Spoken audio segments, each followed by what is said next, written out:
You know how to handle your records. You got your setup. You don't have any records. What are you doing, you dingus? Oh my gosh, what? You gotta get records. You can't just play nothing. Here are a couple of ways to get started. Number 1, this might sound like a very goofy idea, but trust me, it works. Post on your local town forum, hey, does anyone have records they don't want? Go to garage sales and Craigslist. You might get a box full of junk, but there can be 1 to 2, 3, there can be gems in there. You never know. One man's trash is another man's treasure.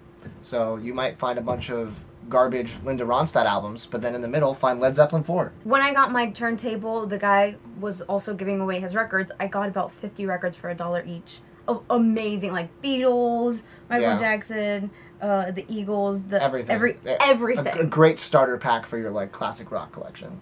Next, you can look up record stores in your town or thrift shops. Both are great options. Record stores in your town are going to have used and new records. You can also get cool recommendations from people that work there.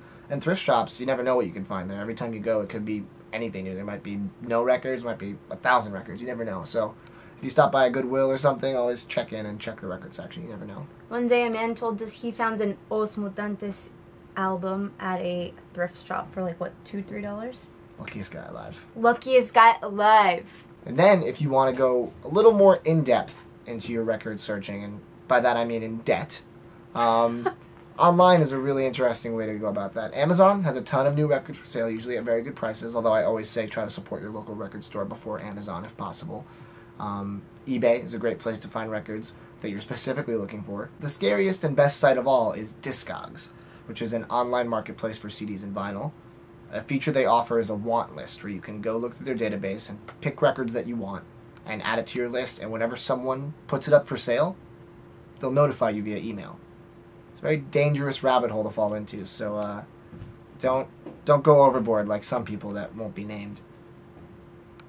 I think the most important one is if you go to a concert, you should check out their records there because there's no middleman and you support the artist directly. Maybe you can get it signed too if the band's right there, which is cool. Yeah, maybe. One thing we want you to be careful about is this new Instagram trend of selling records. There's like a bunch of accounts that are Instagram record shops, and what they are is they'll post a picture of a record and put a price and the grading of it, and they'll say first person to message us and pay gets it. They do bidding back and forth, and the issue with that is that they're really ripping people off. They're selling records at a premium to people who don't know any better. Don't be one of those people. If you go on Discogs, you can find a median price for what your record's worth.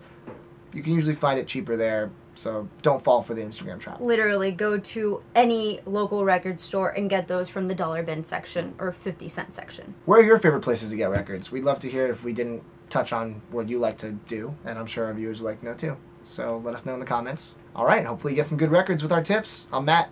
And I'm Sandy. This is Damn It, Sandy.